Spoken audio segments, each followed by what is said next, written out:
გამარჯობა, მოგესალმებით, წარმატებები ჩვენს მეორე ვებინარს. დღეს არის ჩვენი რიგით მეორე შეხვედრა და უნდა გამოგიტყდეთ, რომ პირველ შეხვედრაზე დამავიწყდა მე თქვა თქვენთვის ერთი რამ.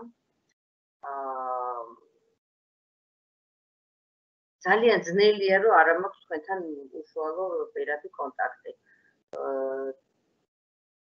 ამიტომ მაგრამ არის ასეთი შესაძლებლობა, თქვენ შეგიძლიათ მე გამომიგზავნოთ ხშირად გამომიგზავნოთ შეკითხვები. და ერთი წუთით უნდა ჩავთვალო ეს სლაიდშო.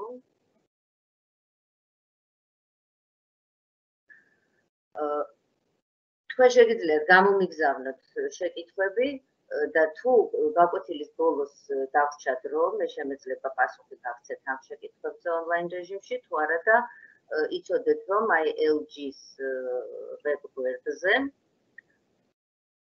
EL.Resources ვებგვერდზე გამოქვეყნდება ხშირად დასმული კითხვები და მათზე პასუხები. ეხლა ერთი წუთით არ ვარ დარწმუნებული რომ თქვენ ხედავთ ამ სლაიდებს სრულ ეკრანზე.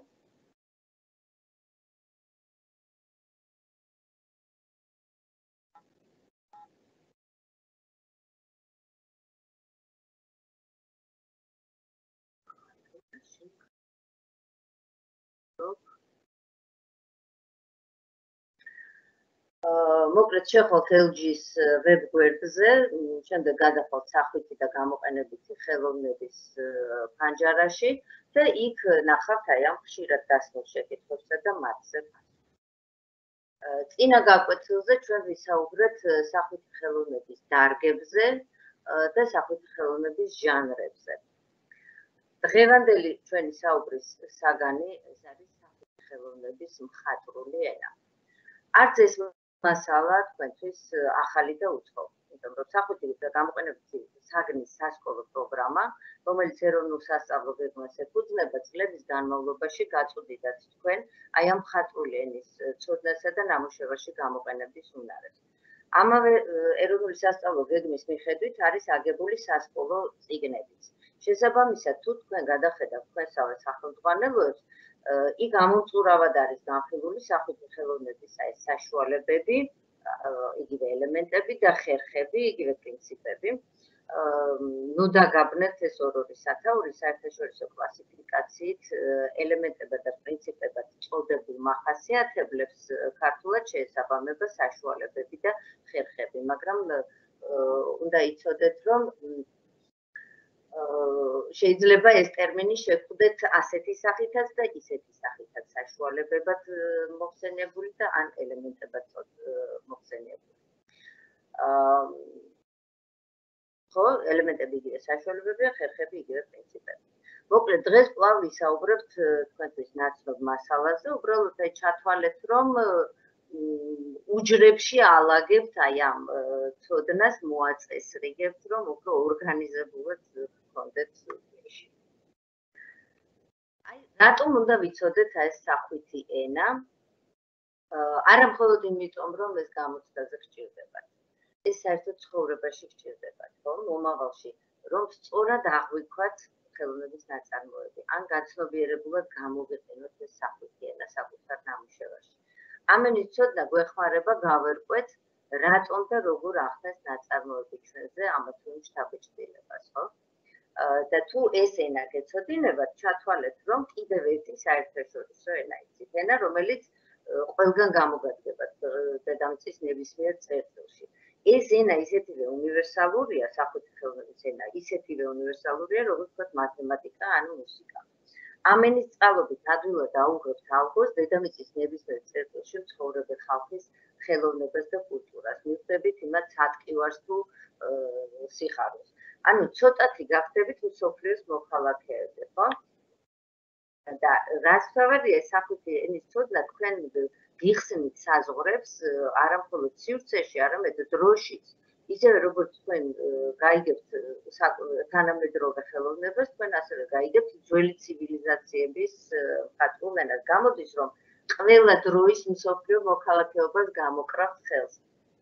ხო, აბსოლუტურად ასეთ პასპორტი არ არსებობს, მაგრამ ყოველ შემთხვევაში არც ერთი პასპორტი არ ასახავს ადამიანის სულიერ და გონებრივ თვალსაჩინოს, ხო? და ეს თვალსაჩინო მნიშვნელოვანია იმისთვის, რომ აი სამყარო თქვენს წინაშე მრავალფერად აელვარდება და ხელოვნების ნაწარმოებები ბევრ რამეს გიამბობენ, უბრალოდ უნდა იცოდეთ მათი ენა, რომ ეს სათქმელი მათი სათქმელი გაიგოთ. და ამიტომაც ისწავლება სახვით და გამოყენებითი ხელოვნების საგანი წლების განმავლობაში ეროვნული სასწავლო გეგმა ისე აგებული, რომ სწორედ ესეთი მსოფლიო მოქალაქეების აღზრდას ისახავს მიზნად. მაშ ასე აი დავიწყოთ შევუდგეთ ამ ენის შესწავლას. არის სახვითი ხელოვნების IA ჩატარება.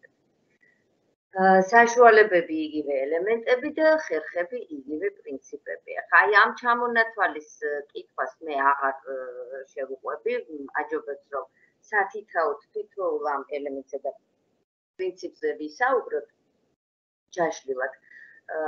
უბრალოდ ეს PowerPoint პრეზენტაცია თქვენთვის ხელმისაწვდომი იქნება ვებინარის ფაილებში დევს, ისე რომ მასალის გადამეორების შემთხვევაში თქვენ ეს ჩამონათვალები გამოგადგებათ. მაშ გადავიდეთ ჯერ ვისაუბროთ სახვით საშუალებებზე, ანუ ელემენტებზე.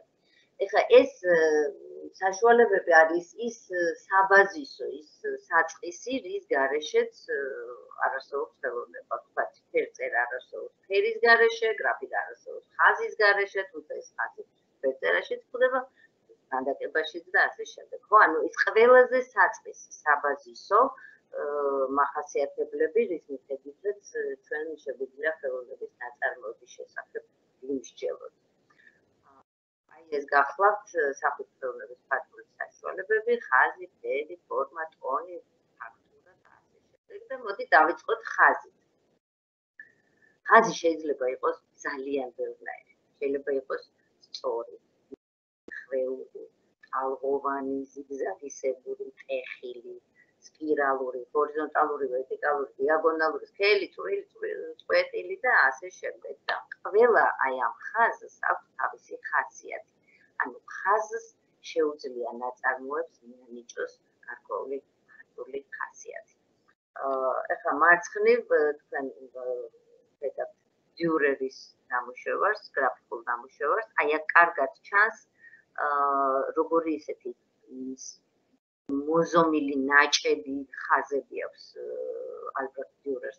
ხოლო მარჯვნივ თქვენ ხედავთ რემბრანდტის ავტოპორტრეტს, სადაც ძალიან ისეთი ლაღი თავისუფალი მოქნილი რბილი ხაზებით არის შექმნილი მისი ავტოპორტრეტი. აი მიაქციეთ ყურადღება ორივე ნამუშევარში, დიურერისა და რემბრანდტის ნამუშევრებში თქვენ ხედავთ ურთიერთგადამკვეთ ხაზებს, ხო?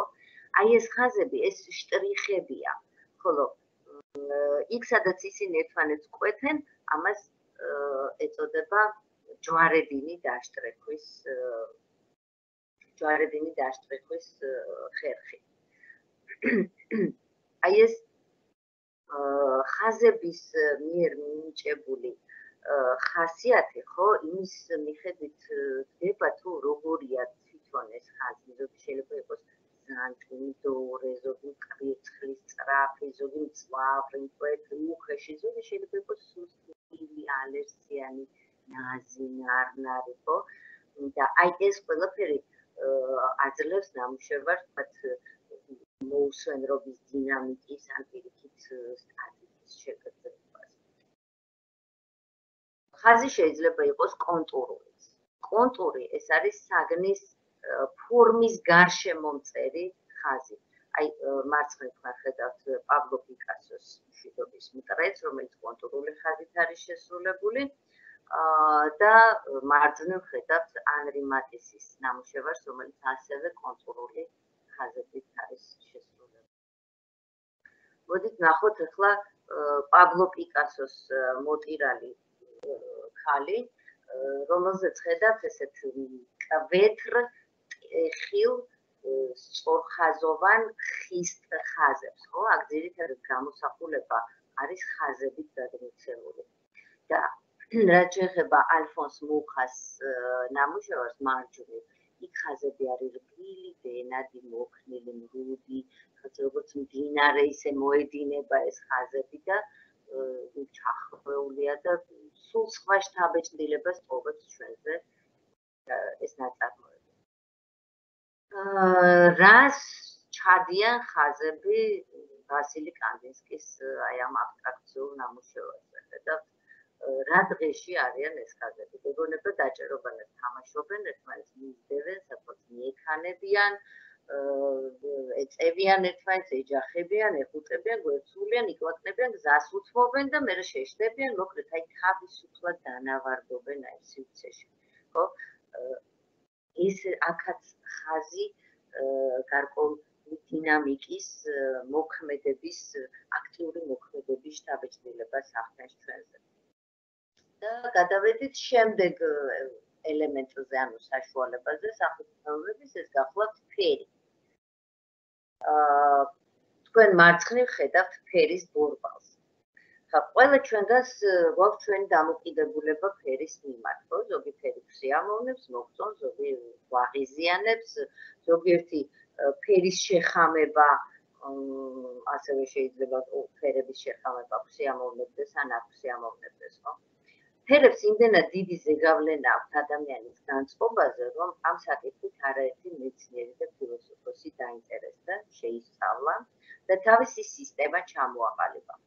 არსებობს არისტოტელეს ფერთა თეორია, ლეონარდო და ვინჩის ფერთა თეორია, ნიუტონის ფერთა თეორია, გერმანელი პოეტის და ფილოსოფოსის გოეთეს ფერთა თეორია და ასე შემდეგ.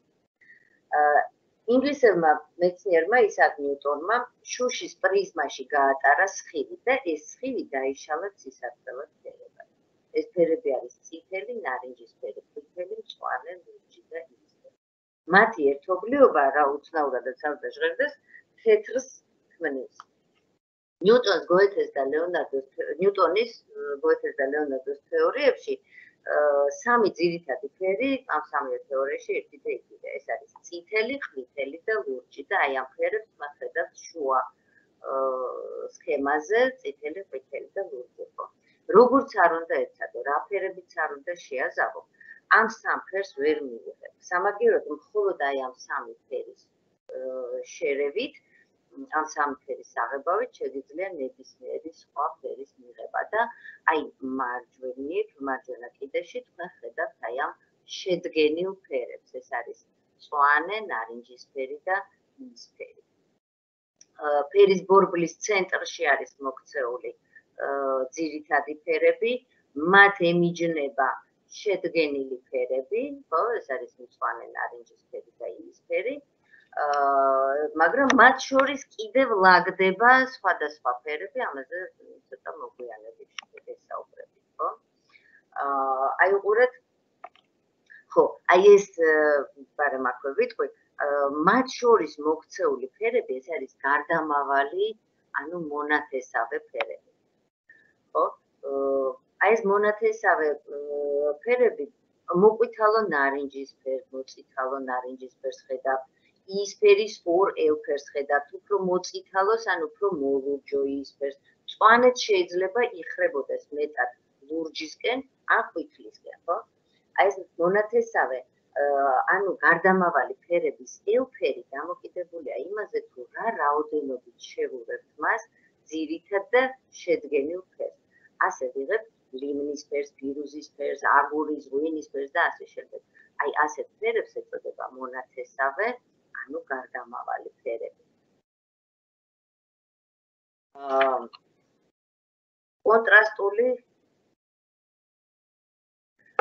კონტრასტული წყვილები. იცით, აი ლიტერატურაში ხო არსებობს გმირი და ანტიგმირი. ისინი ერთმანეთის თვისებებს გამოკვეთენ უკეთესად. თუ თქვენ ხედავთ ორ მსგავს ადამიანს, რომელიც ქუჩაში მოდის, ორივე მაღალია, ორივე გამხდარია, ორივე ქედა, ორივე ხმაურობს, ხასიათზე იცის, ისინი ერთმანეთისგან არაფრით არ გამოირჩევიან. მაგრამ როგორც კი შენ ხედავ დონ კიხოტს და სანჩო პანსას, ხო? ისინი ერთმანეთის თვისებებს უსვამენ ხაზს. და აი ფერებშიც ასე არსებობს ფერები, რომლებიც ერთმანეთს უკეთ გამოკვეთენ. ამათ ქვიათ კონტრასტული წყვილები. ხო? მათ აქვთ ერთმანეთის საპირისპირო მახასიათებლები. აი მოცემულ სლაიდზე თქვენ ხედავთ კონტრასტულ ფერთა წყვილებს. სამი წყვილი არის ასეთი, ეს არის მწვანე და წითელი, ეს არის ყვითელი და იისფერი, ეს არის ნარინჯისფერი და ლურჯი. რატომ გქონდა ნაძვის ხეს, რატომ უხდება წითელი სათამაშოები, იმიტომ რომ ისინი მკვეთრად ჩანან, ხო? აი ეს კონტრასტული ანუ საპირისპირო წყვილები ერთმანეთის პირისპირ საპირისპირო მხარეს არიან განლაგებული ფერის ბორბალზე. მოდით ვნახოთ, როგორ იყენებენ მხატვრები აი ამ კონტრასტულ წყვილებს. ვან გოგის სიესტაში, ხო, აი ეს ნარინჯისფერი გადმოგცემს ხვატს, ზაფხულის ცხელ დღეს, გრძნობთ როგორ ცხელა, როგორი თითქოს აი ოხშივარი აზდის იქაურობას, ხო? და აი უცებ ეს ცისფერი თითქოს წყალს გაგალევინებს, გაგაგრილებს და დაცულია შესაბამისად ბალანსი აი ამ ცივსა და თბილს შორის. რას აკეთებს ანრი მატისი, აი ხედავთ შუაში მის ოქროს თევზებს. მწვანე ფოთლების გარემოცვაში ეს წითელი თევზები ძალიან მკაფიოდ და მკვეთრად ჩანან. და მესამე ნამუშევარი, ეს გახლავთ ემილ ნოლდეს მარინისტული პეიზაჟი, აქ ჭარბობს იისფერი და აი ყვითელი აფრები ძალიან მკვეთრად და მკაფიოდ ჩანს და გამოიყოფა აი ამ ზღვის პეიზაჟზე. მოდით აბა ვნახოთ, რას აკეთებს კვლავ ანრი მატისი, ეს იყო ფრანგი ფოვისტი მხატვარი, როგორ იყენებს ის აი ამ კონტრასტულ ფერთა წყვილების ცოდნას. ფიგურები, აი ცეკვა ქვია ამ ნამუშევარს და ფიგურები არის აგურისფერი. აგურისფერი წითლისკენაც იხრება და ნარინჯისფერისკენაც იხრება, ხო? და წითელი არის მწვანეს კონტრასტული წყვილი, ნარინჯისფერი არის ლურჯის კონტრასტული წყვილი. და აი ეს აგურისფერი სწორედ ის შუალედია, რომელიც ლურჯისთვისაც და მწვანესთვისაც არის ძალიან ესეთი მკაფიო, მკვეთრი, კონტრასტული და შესაბამისად ეს ფიგურები ძალიან კარგად და ნათლად იკითხება აი ასეთ მწვანე ნიადაგისა და ლურჯის ფონზე. როგორ იყენებენ კონტრასტულ წყვილებს იმპრესიონისტი მხატვრები? ცით ოპტიკის დარგში კვლევა მაჩვენა ასეთი რამ, რომ თურმე საგნის ჩრდილი არის არა შავნარევი, უბრალოდ იგივე ფერის ოღონდ გამოხებული, არამედ საპირისპირო ფერის. და რას აკეთებს კლოდ მონე, რომელიც იცნობს ოპტიკის დარგში აი ამ კვლევებს. მის ნარინჯისფერ თივის ზვინს არა ნარინჯისფერი, ოღონდ მუქი ნარინჯისფერი ან შავნარევი ჩრდილი დაჰკრავს, არამედ იქიდან ეცემა საპირისპირო ფერის, ლურჯი ფერის ჩრდილი.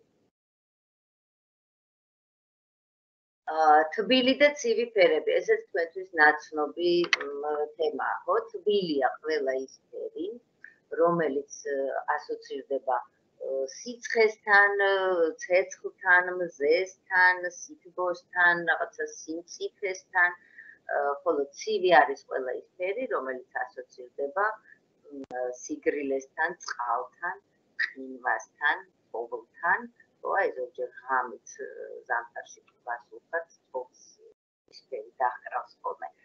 მწვანე ასოცირდება თქვენ ზაფხულის ცხელდღეს ჩრდილიანი ხის ვარჯი, ხო, იმას შეაფარებთ თავს. მოკლედ აი ცივი და თბილი ფერები არის ამ სლაიდზე წარმოდგენილი, მაგრამ გარდა აი ამ ცივი და თბილი ფერებისა არსებობს კიდევ ფერები, რომლებსაც ტემპერატურა არ გააჩნიათ და აი ეს არის ნეიტრალური ფერები, არც ცივი, არც თბილი. ეს ნეიტრალური ფერები გახლავთ შავი, თეთრი, მათი ნაზავი, ასე ვთქვათ, შვილობილი რუხი ან იგივე ნაცრისფერი და ეს არის ნეიტრალურ ფერებად ითვლება ასევე ყავის ფერი. აი ამ ნეიტრალურ ფერებს ასევე აქრომატულ ფერებს უწოდებენ. ეხლა ეს თავის თავში შეიცავს პარადოქსს, იმიტომ რომ ხრომა ბერძნულად ნიშნავს ფერს, აქრომატული ფერი ნიშნავს უფერო ფერს, ფერი, რომელსაც ფერი არ გააჩნია, ხო? აი ეს მარცხნივ ხედავთ მორის ეშერის ნამუშევარს, სადაც ის აქრომატული ფერებით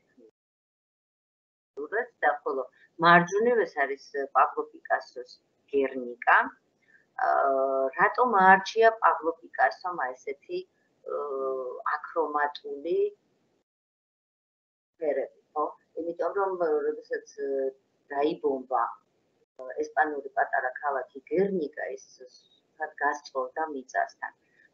აქ სიხარულს ადგილი არ აქვს და სწორედ ამიტომ არის ესეთი უსიხარულო შავ-თეთრი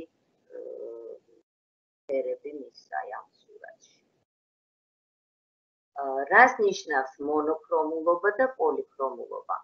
მონო ერთია, პოლი ბევრი.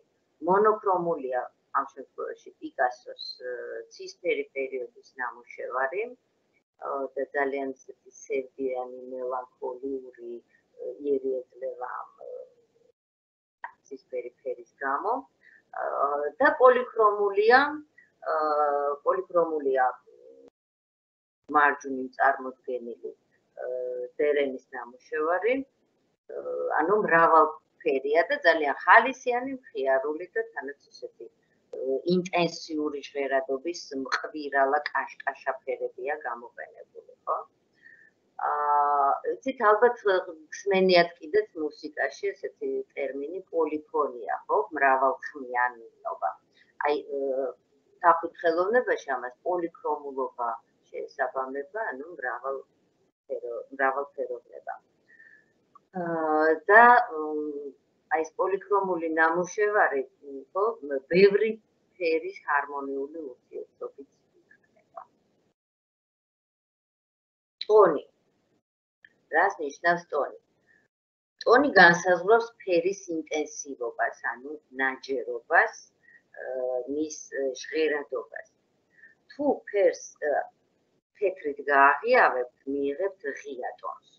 თუ მას შეურევთ შავსაღებელს, მას გაამუქებთ და მიიღებთ მუქ ტონალობას. აი ეს თანდათანობითი გადასვლა ღიადან მუქამდე ტონალური გრადაცია გახლავთ.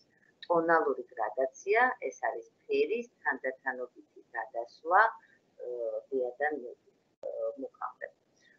და აი აქვე ვახსენებ, ეს არ არის ცალკე ელემენტი, პასტელური ფერები, ელემენტი არის ტონი.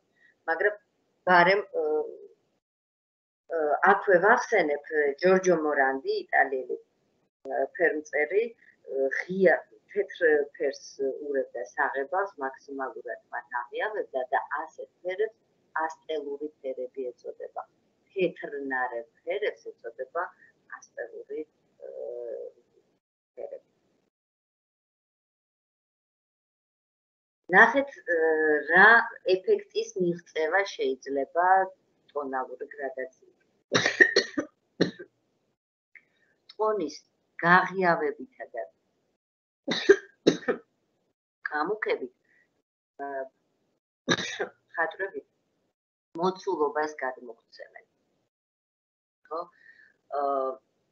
საგანზე განათებული და დაჩრდილული ადგილების საჩვენებლად იყენებენ. ტონალური გრადაციით ნახატი მოცულობას იტანს. ასე მიიღება ორგანზომილებიან სასურათო სიკვდილზე სამგანზომილებიანი გამოსახულების ილუზია. და ნახეთ მორის ეშერის ეს ხელები, რომლებიც ხელებს ხატავენ, როგორ გადადის კონტურული ნახატი, თანდათანობით მატულობს ტონი, ხო, ეს ტონალური გრადაცია მატულობს მუქი ადგილები და უკვე აბსოლუტურად სამგანზომილებიანი ილუზია არის შექმნილი აი ამ ხელის მტევნისა და თითების. რაც შეეხება აი ამ სფეროს, ხო, აქაც ღია ფერით არის განათებული ადგილი გამოყოფილი, შემდეგ თანდათანობით მიდის ნახევარტონები, აი ნახევარტონები ეს არის ის სწორედ გრადაცია ის გადასვლა ღიადან მოქისკენ და შესაბამისად ეს არის შუქი და ეს არის ჩრდილი, ეს არის საგნისგან დაცემული ჩრდილი და აი ეს ყველაფერი აი ესეთი მოცულობითი ფორმა არის გამოვლენილი ტონალური გრადაციის მეშვეობით.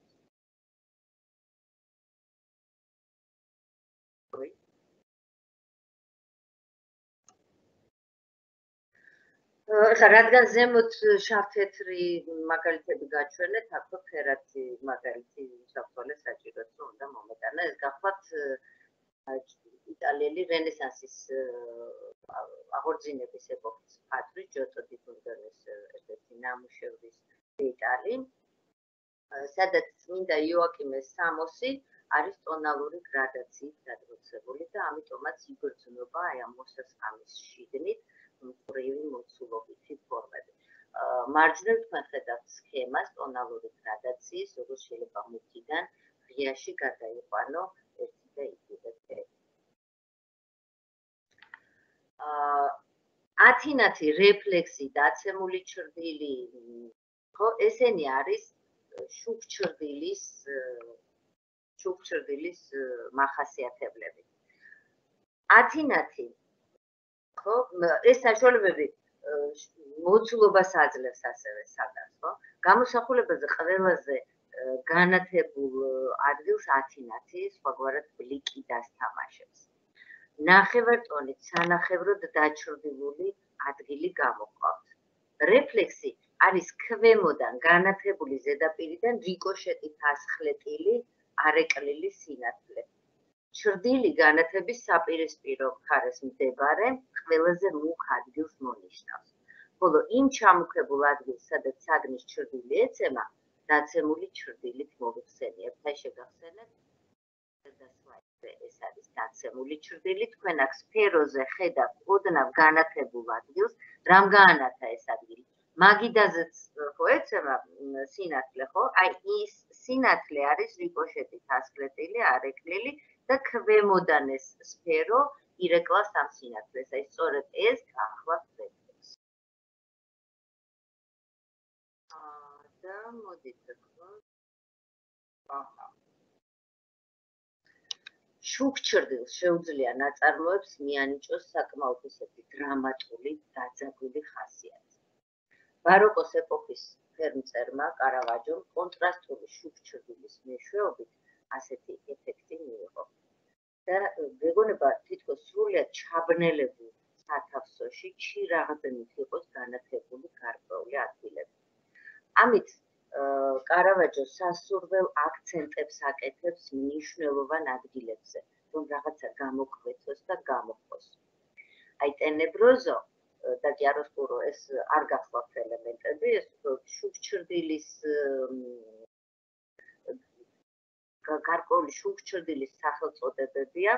ტენებროზო ნიშნავს სარდაფის მკვეთრ განათებას. კიაროსკურო კი ფორმის მოცულობის კონტრასტული შუქჩრდილით გადმოცემას ემსახურება. აი ტენებროზო და კიაროსკურო კარავაჯოს მიერ შემოღებული ესეთი ხერხია კონტრასტული შუქჩრდილის და იმდენად დიდი შთაბეჭდილება მოახდინა ამან შემდგომ პერიოდის მხატვრობაზე, რომ გაჩნდნენ მისი მიმბაძველი ეგრეთ წოდებული კარავაჯისტები. და აი გადავედით კიდევ ერთ საშუალებაზე, ეს არის ფორმა. ფორმა შეიძლება იყოს მრავალგვარი. ამ შემთხვევაში მარცხნივ თქვენ ხედავთ სიბრტყობრივ ფორმას, ხოლო მარჯვნივ თქვენ ხედავთ მოცულობით ფორმას, ხო? ანრი მატისის დეკუპაჟი ეს არის გამოჭრილი და დაწებებული ქაღალდის გამოსახულება და აქ ფორმა არის სიბრტყობრივი, აქ არავით არის შუქჩრდილი არ არის არანაირი ნიუანსები, პლასტიკური რბილი გადასვლები, ხო, უბრალოდ ლოკალური ფერია, ეს ტერმინს დაიმახსოვრეთ, ლოკალური, ანუ ერთგვაროვანი ფერის ქალის ფიგურას ხედავთ, ხო? აი მარჯვნივ თქვენ ხედავთ რენუარის იმპრესიონისტი მხატვრის, ოგიუსტ რენუარის ნიუს ჟანრში შესრულებულ ნამუშევარს, შიშველი მოდელი, სადაც მოცულობითი ფორმა გადმოცემული არის აი ამ შუქჩრდილისა და ტონალური გრადაციის მეშვეობით. ანუ მარტივად რო ვთქვათ, აი სიბრტყობრივი და მოცულობითი ფორმები რა არის, თუ ვთქვათ კვადრატი არის სიბრტყობრივი, კუბი არის მისი შესაბამისი მოცულობითი ფიგურა, ხო? თუ ვთქვათ წრე არის სიბრტყობრივი ფორმა, მისი შესაწყისი მოცულობითი ფორმა არის სფერო, ხო? ნუ ეს თქვენ იცით. შეგახსენებთ. ფორმა შეიძლება იყოს ასევე გეომეტრიული ან ბუნებრივი, ხო? აი აქ წარმოდგენილი ორივე ნამუშევარი დეკორატიულია. პირველი ეკუთვნის პიტ მონდრიანს. გაიხსენეთ ძირითადი ფერები. მონდრიანი არც შედგენილ ფერებს იყენებს და არც მონათესავე გარდამავალ ფერებს. მხოლოდ სამ ძირითად ფერს და იყენებს ასევე თეთრს და შავს, როგორც მათ გამყოფს. ვაცრავად, ფორმაზე ვსაუბრობდით და ეხლა უცებ ფერზე გადავედი, მაგრამ ვერ გავუძელით ზღუნებას, იმიტომ რომ კარგი მაგალითია იმისთვის, რომ ძირითადი ფერები შეგახსენოთ, ხო? ფორმები პიტ მონდრიანთან არის გეომეტრიული, ხო? სწორხაზოვანი, სწორკუთხა გეომეტრიული ფორმები. აი რაც შეეხება მარჯვენა ილუსტრაციაზე გამოსახულ სურათს, ეს კვლავ ანრი მატისის ფრანგი პოვისტი მხატვრის დეკუპაჟია, ანუ გამოჭრილი ფორმები არის დაწებებული სასურათო სიბრტყეზე. აქ ბუნებრივ ფორმებთან გვაქვს საქმე, ხო? ბუნებრივი ფორმები არის უსწორმასწორო, არასწორხაზოვანი. აი ეს ფორმები წყალქვეშა წყალმცენარეებს გვაგონებენ, ხო, რაღაცა წყალქვეშა მარჯნებს შესაძლებელი. კიდევ ერთი თვისება და მახასიათებელი ფორმის. ფორმა შეიძლება იყოს მონუმენტური, შეიძლება იყოს დეკორატიული. მონუმენტური ფორმა არის მსხვილი, დაუნაწევრებელი, ერთიანი, განზოგადებული და დეკორატიული ნამუშევარი იქნება დაქუცმაცებული, დაწვრილმანებული ფორმებით და ასეთი ნამუშევარი უფრო კაზმული გამოდის და ორნამენტული. და გადავედით კიდევ ერთ ელემენტზე, ანუ სახვითი ხელოვნების საშუალებაზე, ეს გახლავთ ფაქტურა. ფაქტურა არის ზედაპირის მახასიათებელი. ფაქტურა შეიძლება იყოს გლუვი, პრიალა, შეიძლება იყოს ხაოიანი, ხავერდოვანი, უსწორმასწორო, ჩაზნექილ ამობურცული, ნაკაწრი, ჩანაჭდევი და სხვა და სხვა. ეხლა პირველ ფოტოზე თქვენ ხედავთ ფრანგი მოქანდაკის ოგიუსტ როდენის ღმერთის ხელებს, რომელიც თიხისგან ადამს ქმნის და ნახეთ როგორ უპირისპირებს როდენი დახვეწილი ნატიფი შემოქმედის ხელს, ხელის მტევნის გლუვ ფაქტურას უპირისპირებს აი დაუმუშავებელ მასალას, თიხას. აქ ჩვენ საქმე გვაქვს ნამდვილ, ანუ აქტუალურ ფაქტურასთან, რომელიც ხელის შეხებითაც შეგვიძლია ვიგრძნოთ, ხო? აი მეორე ილუსტრაცია კი ილუზორული ფაქტურის მაგალითია. აქ ფაქტურის მხოლოდ ილუზია იქნება. ეს გახლავთ ბაროკოს ეპოქის ჰოლანდიელი ფერმწერის პიტერ კლაესის ნატურმორტი. სურათის ზედაპირი სრულიად გლუვია. მონასმის კვალიც არ ეტყობა, მაგრამ ყველა საგნის ფაქტურის ილუზია ისე უსტატურად არის გადმოცემული, თითქოს მართლაც მინას, ლითონს, ლიმნის ქერქს, ან მის წვნიან რბილობს, ან პურის ქერქს, ან ქსოვილს უყურებდა, ხო? ჰოლანდიელი ოსტატები ძალიან გაწაფულები იყვნენ აი ამ ილუზორული ფაქტურების შექმნაში. ნახეთ ლითონი როგორ ირეკლავს გამოსახულებას და აქ თითქოს ხედავთ კიდეც მხატვარს, რომელიც ვოლბერტთან დგას და ეს ანარეკლი ჩანს პირდაპირ აი ამ ლითონის დოქზე. იმპასტო არ არის ცალკე ელემენტი, ეს არ არის ფაქტური. ეს უბრალოდ ფაქტურის შექმნის ერთ-ერთი საშუალებაა რა. აი ამ სლაიდზე თქვენ ხედავთ ვინსენტ ვან გოგის ჰოლანდიელი პოსტიმპრესიონისტი ფერმწერის ფერწერული ტილოების დეტალებს. ვან გოგი მუშაობდა პასტოზური მონასმებით. რას ნიშნავს პასტოზური მონასმი? აი როგორც კბილის პასტას ჯაგრისზე გადაიქრათ, ხო? სქელი მონასმია პასტოზური მონასმი. აი ასეთი პასტოზური მონასმებით წერის ტექნიკას იმპასტო ეწოდება. იმპასტო სურათის ზედაპირს ფაქტურულობას სძენს, იმიტომ რომ რელიეფურად ამობურცულია ეს მონასმები, სინათლეს ირეკლავენ და აი როდესაც ნამუშევარს უყურებ, მას უახლოვდები, უცებ ეს შუქჩრდილები, აი ამ მონასმების შუქჩრდილები იწყებს ლიცლიც, რაღაცნაირ ირეკლავს ამ შუბს და თითქოს ნამუშევარი მოძრაობს, ვიბრირებს და ეგონება ის სიცოცხლის პულსაციას გრძნობ ვან გოგის ნამუშევრებში. ეს იმპასტოს ტექნიკის დამსახურება. და გადავედით კიდევ ერთ ეს ბოლო ელემენტი, ანუ ბოლო საშუალება, ფონისა და გამოსახულების ურთიერთმიმართება. აქ პატარა განმარტება უნდა გავაკეთო. შეიძლება უცხოენოვან ლიტერატურაში თქვენ ეს ელემენტი შეგხვდეთ სულ სხვა სახელწოდებით, space, ანუ სივრცე. მაგრამ ჩვენ სივრცეში სხვა შინაარს ვდებთ, სხვა რამეს გულისხმობთ, უფრო აი სიღრმეს. ამიტომ ქართულად აი ამ ელემენტს შეესატყვისება ესეთი ცოტა გრძელი სახელწოდება, ეს არის ფონისა და გამოსახულების ურთიერთმიმართება. აი დააკვირდით დავით კაკაბაძის იმერულ პეიზაჟს, ხო? აქ მთლიანად მთელი სასურათი არის ატვისებული. ჰორიზონტის ხაზი არც კი ჩანს. მთელი სურათი შევსებულია აი ამ გამოსახულებებით. ანუ აქ ნეგატიური სივრცე არ არის. ნეგატიური სივრცე ნიშნავს აუთვისებელ, ცარიელ სივრცეს. აქ ასეთი რამ არ არის. ხოლო მარჯვნივ რაც შეეხება, ხო, აი ამას გახლავთ იაპონელი მხატვრის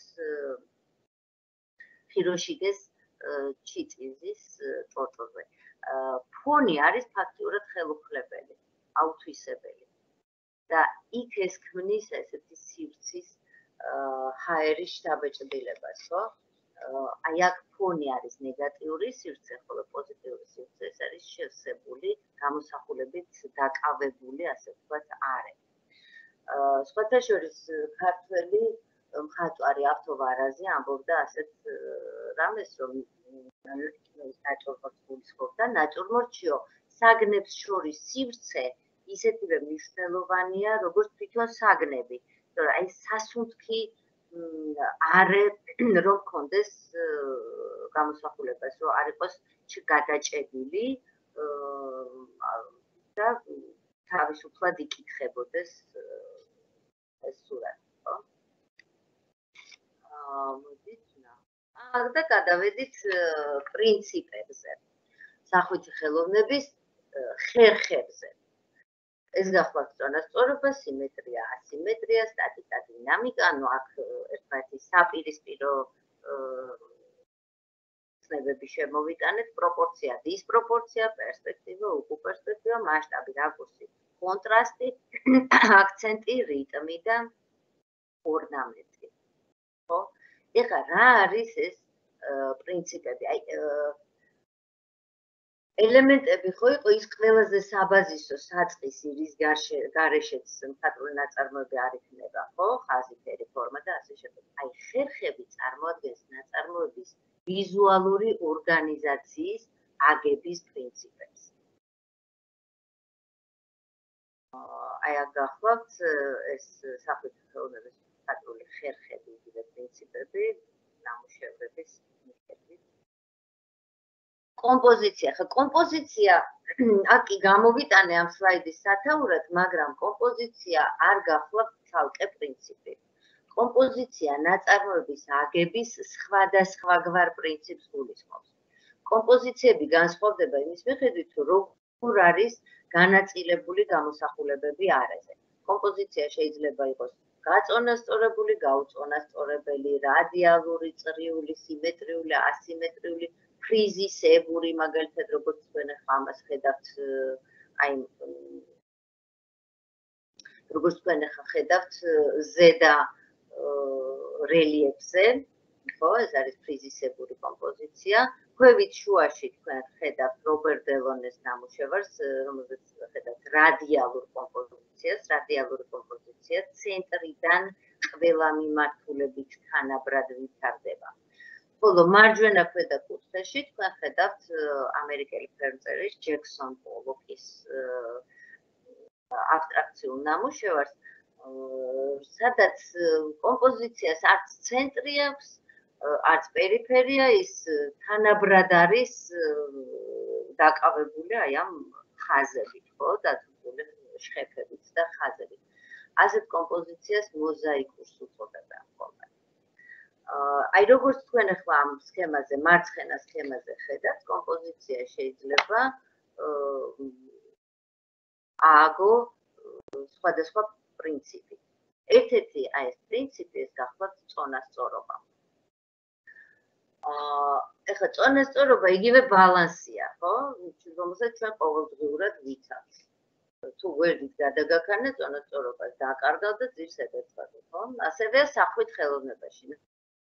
წარმოები არის გაწონასწორებული, თუ მისი ორივე მხარე არის თანაბრად დატვირთული და მოდით ნახოთ კონკრეტული მაგალითები, აი მაგალითად მარჯვნივ, თქვენ ხედავთ პიტ მონდრიანის ნამუშევარს კვლავ, სადაც აი ეს წითელი, ლურჯი და თეთრი, მიუხედავად იმისა, რომ სხვადასხვა ზომის არის, ისინი ფერით ახერხებენ ერთმანეთის ესე გაწონასწორებას. და აი აქ თქვენ ხედავთ ასიმეტრიული წონასწორობის პრინციპს. აი ეს მარჯვენა ზედა კუთხეში სურათზე ცით მახსენდება ესეთი გამოცანა, რომელიც ალბათ თქვენც გსმენიათ, რა უფრო მძიმეა 1 კილო ბამბა თუ 1 კილო რკინა, ხო? და აი სახვით ხელოვნებაშიც არსებობს ასეთი ექვივალენტი ბამბის და რკინის. ერთის მხრივ საგანი შეიძლება იყოს დიდი, ნათელი და მეორეს მხრივ იყოს პატარა და მუქი და აი ამაებმა ერთმანეთი გააწონასწორონ, ან პირიქით თუ გააჩნია როგორი ინტენსივობის და როგორი ჟღერადობით გამოიყენებ აი ამ ფერს, ხო? და აი ვან გოგი მაგალითად ეს არის მისი ვარსკვლავებიანი ღამე. აქ ასიმეტრიულ წონასწორობასთან გვაქვს საქმე, ხო? ეს სწორედ ეს ბამბისა და რკინის პრინციპით არის გაწონასწორებული, ერთის მხრივ ეს კვიპაროსის ხე და მეორეს მხრივ კაშკაშა, ესეთი აქცენტი, ესეთი მთვარე, რომელიც ყრობს ჩვენს ყურადღებას, ხო? და მოდით ახლა ვნახოთ რა არის სიმეტრია და ასიმეტრია, ეს კიდევ ერთი ასეთი პრინციპი არის სახვითი ხელოვნების, ხო? ეს არის კომპოზიციური განაწილების კიდევ ერთი სახვითი ხერხი. სიმეტრიული, ანუ ღერძის მიმართ თანაბარ ზომიერად გადანაწილებული კომპოზიცია ჩვენ გვიქმნის სიმშვიდის, სიმყარის, წონასწორობის განცდას. სიმეტრიული კომპოზიციები განსაკუთრებით პოპულარული იყო აღორძინების ხანაში, როდესაც ადამიანი საკუთარ თავს სამყაროს ცენტრად მოიაზრებდა. სიმეტრიული კომპოზიცია სტატიკურია და ამავე დროს საზეიმო. თუ კი მშვიდი მოწესრიგებული კომპოზიციის შექმნა გინდა, სიმეტრია და განსაკუთრებით თუ ეს სარკისებური სიმეტრია, ეს საუკეთესო ხერხია. უღალატო ხერხი. საკმარისია, შეხედო მარცხენა ნახევარს უკვე იცი რა დაგვდება მარჯვნივ, ხო, არავითარი მოულოდნელობა. აი რაც შეეხება ასიმეტრიულ კომპოზიციებს, აქ ნაწარმოების ცალი გვერდი უფრო დამძიმებულია ვიდრე მეორე. სამაგიეროდ ეს სიცოცხლეს და ბუნებრივობას ანიჭებს ნაწარმოებს, ხო? ასეთია კაცუსიკა ფოკუსაის კანაგავას დიდი ტალღა და ქვევით მარჯვენა კუთხეში თქვენ ხედავთ ედგარ დეგას ბალერინებს, სადაც ასევე აი ასიმეტრიული კომპოზიცია არის. აი რაფაელის მადონა ჩიტბატონათი, ხო, მარცხნივ წარმოდგენილი ილუსტრაცია. ეს არის სამკუთხა კომპოზიცია.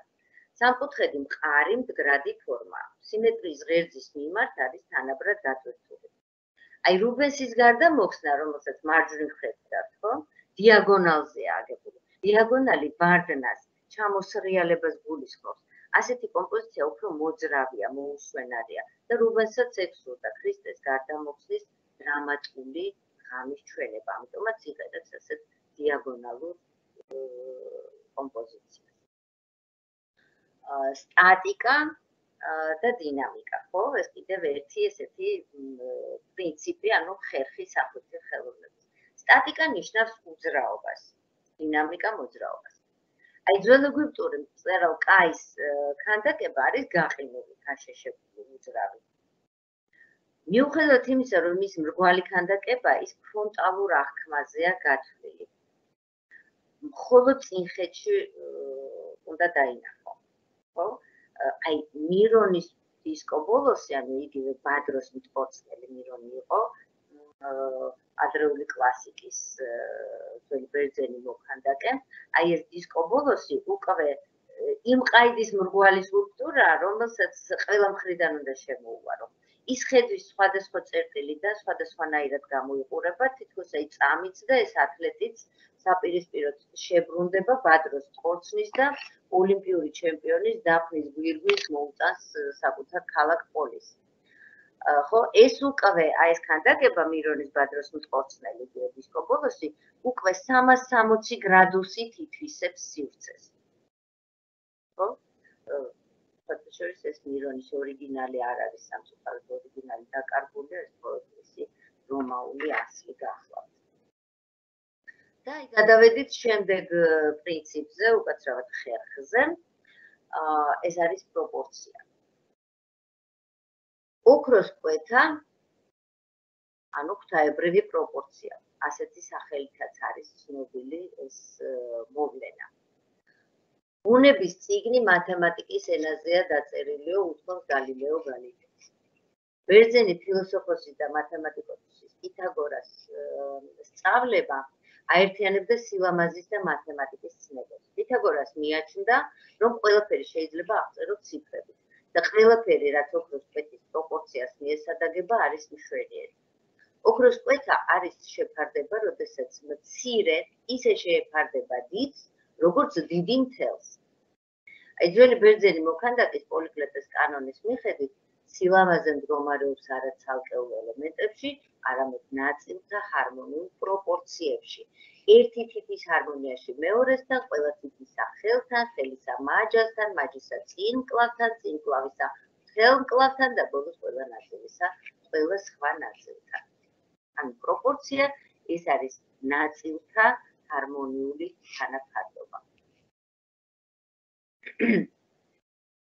ძველი საბერძნეთის არქიტექტურის უმშვენიერესი ნაგებობა პართენონი, ძველი მეხუთე საუკუნის ნაგებობა, ოქროს კვეთის პრინციპით არის აგებული. მეორე ილუსტრაციაზე ხედავთ ლეონარდო და ვინჩის ვიტრუვიანულ ადამიანს, ესეც ადამიანის პროპორციების მეცნიერული კვლევის შედეგი. ძველი წელთაღრიცხვით მეხუთე საუკუნის მეორე ნახევარში ბერძენმა მოქანდაკემ პოლიკლეტემ, რომელიც ზემოთ უკვე ვახსენეთ, ადამიანის სხეულის ნაწილთა თანაფარდობის იდეალური კლასიკური პარამეტრები გამოთვალა. ოსტატმა საკითხს თეორიული ტრაქტატიც მიუძღვნა, რომლის რამდენიმე ციტატა ანტიკურმა ავტორებმა შემოგვინახეს. აი ამ პოლიკლეტეს გამოთვლებით თავი სხეულის 1/7-ს შეადგენდა. მას შემდეგ ეს პარამეტრები შეიცვალა, მაგრამ პირველობა პროპორციების მეცნიერულ კვლევაში მაინც პოლიკლეტეს ეკუთვნის. აი პროპორციის საპირისპირო ცნება არის დისპროპორცია. ხო? შუა საუკუნეების ხელოვნება დისპროპორციას მიმართავდა როგორც მიწიერი რეალისტური გამოსახულებებისგან განდგომის ხერხს. აი ეს კონკრეტული შემთხვევა, რასაც თქვენ მარჯვნივ ხედავთ, ეს გახლავთ ფრანგული რომანული ტაძრის სვეტის რელიეფი და ხედავთ, რომ ეს რელიეფის ფიგურა სიგრძეშია გაწელილი, ხო? სვეტის სიმაღლეს არის მორგებული. ძალიან ელეგანტურად გამოიყურება. დისპროპორციის ხერხს მიმართავენ ასევე ელ გრეკოც, ფერნანდო ბოტეროც და ამედეო მოდილიანიც. ხელოვანები ხშირად განგებარღვევენ წესებს ამა თუ იმ შთაბეჭდილების მისაღწევად. აი მოცემულ შემთხვევაში საქმე გვაქვს პროპორციების უწრირებასთან, ხო? თავისთავად ტერმინი უწრირება განზვიადებას ნიშნავს. და აი გადავედით პერსპექტივაზე. ხო, ორგანზომილებიან სიბრტყეზე სამგანზომილებიანი სივრცის, სიღრმის ილუზიის მისაღწევად აღორძინების ხანის ხელოვანებმა ხაზოვანი პერსპექტივის კანონი შეიმუშავეს. ამ საქმეში ჩართული იყვნენ არქიტექტორები, ბრუნელესკი, ლეონ ბატისტა ალბერტი და მათ შეაიარაღეს მხატვრები აი ამ ხაზოვანი პერსპექტივის კანონით. ამ კანონის თანახმად ჰორიზონტალურად განლაგებული ყველა საგანი სიღრმეში ირიბად იხრება, გამოსახულება უბრალოდ არის საგანი და მათი შემოსაზღვრელი ხაზები ჰორიზონტზე მდებარე ერთ წერტილში იყრიან თავს. ამ წერტილს ეწოდება თავშეყრის წერტილი. აი აქ სლაიდზე ხედავთ ჰორიზონტის ხაზი და ამ ჰორიზონტის ხაზის ცენტრში გახლავთ ეს თავშეყრის წერტილი და როგორ არის დახრილი მისკენ და აი ამ თავშეყრის წერტილში იყრის თავს ჰორიზონტის ხაზის პარალელურად მდებარე ყველა საგანი, ხო? ლეონარდო და ვინჩის ფრესკაზე საიდუმლო სერობა თავშეყრის წერტილი ქრისტეს თავს ემთხვევა. ეს კომპოზიციის გეომეტრიულიც და აზრობრივიც ცენტრიც არის. აი რაფაელის ფრესკაზე ათენის სკოლა თავშეყრის წერტილი ასევე კომპოზიციის შუაგულშია მოქცეული. აქ ეს ზემოთ უკვე გითხარით, რომ რენესანს სიმეტრია უყვარს. მე-17 საუკუნის ჰოლანდიელი ფერწერის კორნელის დე მანის ტილოზე საგნებს კუთხით ვხედავთ. ამიტომ აქ მას უკვე მხატვარს დაჭირდა პერსპექტივა ორი თავშეყრის წერტილი. პიკასო და მატისი პერსპექტივას განგებარღვევენ, რომ საგანი ერთდროულად სხვადასხვა რაკურსით გუჩვენონ. ერთდროულად ზემოდან, ქვემოდან, გვერდიდან, ეს საერთოდ კუბიზმის ერთ-ერთი მახასიათებელიც არის პერსპექტივის დარღვევა და საგნის ერთდროულად რამდენიმე სხვადასხვა რაკურსით ჩვენება და თითქოს შიგნით სიღრმეში გაგანიერება იმის ნაცვლად, რომ საგანი დავიწლოვდეს, ხო? აი კიდევ ერთი ასეთი ხერხი, ეს გახლავთ უკუ პერსპექტივა. უკუღმა პირიქით აგებული პერსპექტივა. ეს უცოდინარობის შედეგი არ გეგონოთ. ეს არის კარგად გააზრებული ხერხი, რომლის მიხედვით პარალელური ხაზები ერთ წერტილში შეერთების ნაცვლად პირიქით ჰორიზონტთან იშლებიან. როდესაც პერსპექტივა სწორად არის აგებული, ხომ მაყურებელი ხედავს სიბრტყეზე გამოსახულ რეალურ სამყაროს, რომელიც ყველაფერი ბუნებრივად გამოიყურება ძალიან. აი უკუ პერსპექტივა ირეალურის შეგრძნებას იწვევს. ამ ხერხს შუა საუკუნეების ხატწერა და მონუმენტური მხატვრობა მიმართავს. ხატის წინაშე მდგარი ქრისტიანისთვის ღვთიური სამყარო უკიდეგანო უნდა იყოს. სიღრმეში გაგანიერებული გამოსახულება მიგვანიშნებს, რომ ღვთაებრივი სამყარო არის მარადიული, ხოლო მიწიერი სამყარო წარმავალია წუთიერი. მე-20 საუკუნის მხატვარი დევიდ ჰოკნი იტაცებს აი ამ უკუ პერსპექტივის ხერხს, როგორც ჩანს მის ხიბლს ჩასწვდა. ჯერ ესეთი ამგვარად დახატულ ზედაპირზე სიღრმეში ბევრი ნივთის დატევა არის შესაძლებელია რა. და აი ახლა გადავდივართ უკვე პერსპექტივის სხვა სახეობაზე, ეს არის ჰაეროვანი პერსპექტივა. ჰაეროვანი პერსპექტივა არის მხატვრული ხერხი, რომლითაც ფერწერაში სიღრმე გადმოიცემა. თუ წინა ხედზე გამოსახულებები არის მკაფიო, კვეთრი, დეტალიზებული, ხო? უკანა ხედზე ისინი თანდათანობით ფერმკრთალდება, გაგუნდოვანდება და უფრო განზოგადებულად დეტალების გარეშე გადმოიცემა და ფერებიც სიღრმეში თანდათანობით უფრო ცივდება, ხო? აი სფუმატო მარჯვნივ წერია ასეთი ტერმინი, ეს არ არის პრინციპი, ეს არის ჰაეროვანი პერსპექტივის ერთ-ერთი მახასიათებელი, ხო, რომელიც ლეონარდო და ვინჩის მიერ შემოღებული ხატული ხერხია. ეს ხერხი გულისხმობს ფერწერაში გამოსახულების კონტურების გაბრუნდოვანებას. თითქოს შენ საგანს გაცრეცილად, დაბურულად ხედავ. ისე როგორც პრინციპში რეალურად, როდესაც საგანს უყურებ, შენ მათ კონტურებს, ამ საგნის კონტურებს ხო ბასრი ხაზის სახით ხო არ ხედავ, ბასრად მოჭრილს. ასეთი გამოსახულება აპლიკაციასავით ფონზე დაკრულად გამოიყურება. აი იმის გამო, რომ ლეონარდო ესე ბინდავს, დაბურულად გვიჩვენებს გამოსახულების სილუეტს, ის უფრო ბუნებრივად გამოიყურება, ხო? და ისეთი შთაბეჭდილება თითქოს ჰაერსაც ხატავს ლეონარდო და ვინჩი. აი სფუმატო ამის შესაძლებლობას იძლევა, ხო? რბილი განათების ეფექტს გაგრძნობინებს. უდნავ მისლში იყოს ყველაფერი გახვეული. მასშტაბი. ეხლა რა არის მასშტაბი? მასშტაბი არის კომპოზიციაში გამოსახულებების ზომათა თანაფარდობა. რაც როდესაც მასშტაბურ თანაფარდობას იცავ, ყველაფერი ბუნებრივად გამოიყურება ერთმანეთის მიმართ, საგნები ერთმანეთის მიმართ მასშტაბურად არის თანაბარ ზომიერი, ხო? მაგრამ ხშირად ეს მასშტაბი ირღვევა ხოლმე.